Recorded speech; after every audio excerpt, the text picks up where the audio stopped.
Just as it said in 2 Timothy 3 verses 12 to 13, it's not easy to live a godly life. It's not easy going against the grain, the worldly things, what's socially acceptable, even though everyone knows it's wrong.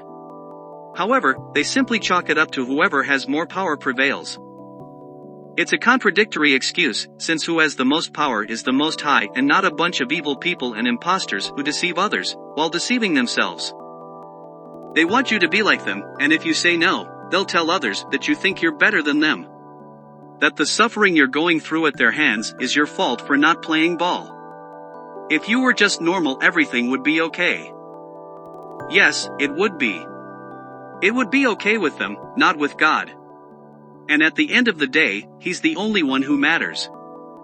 What does it even mean to be quote-unquote normal? To act in the flesh and not in the spirit?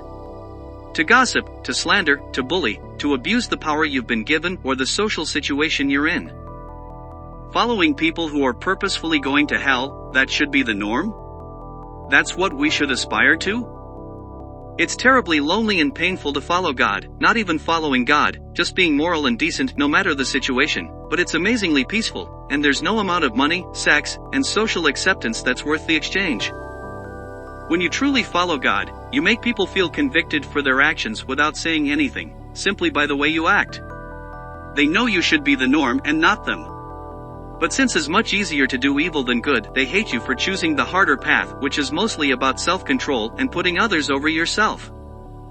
Knowing also you cannot fight fire with fire because it breeds more fire. And all you want is peace. And only peace seekers have a place in heaven. Those who desire fire, fire they shall have for eternity. It's not like you're this perfect being. You can't be. And so, they use your imperfection as a way to feel good about the way they act. However, while your imperfection is like a mosquito bite, theirs is like a bullet. They wish to be like you, but at the same time they see the price you have to pay and decide to join the others and laugh at you, while admiring your resilience and integrity. You could become like them, just to make life simpler, but you've already seen what they have to offer is not worth it.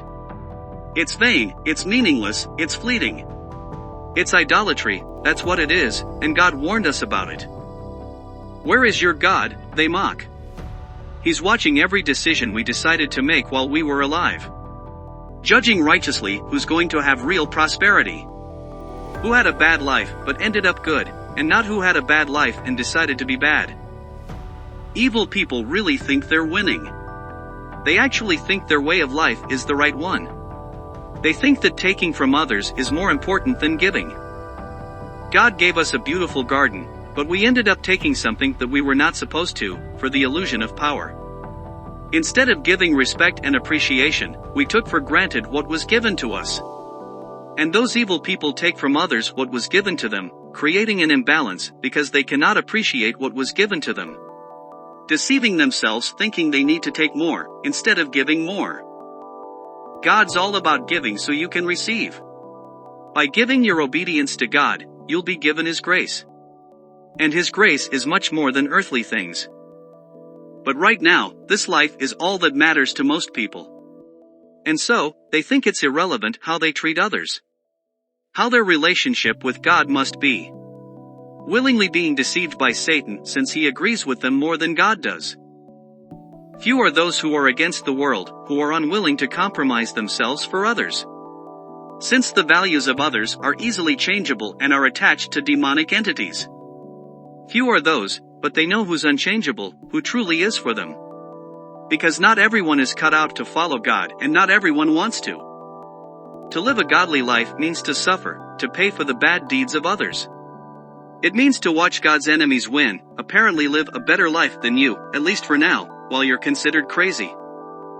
But just as is written in Revelation, Lucifer shall fall, and his lovers shall go down with him. While they rejoice the things they took from others, we'll rejoice for the things we gave to others.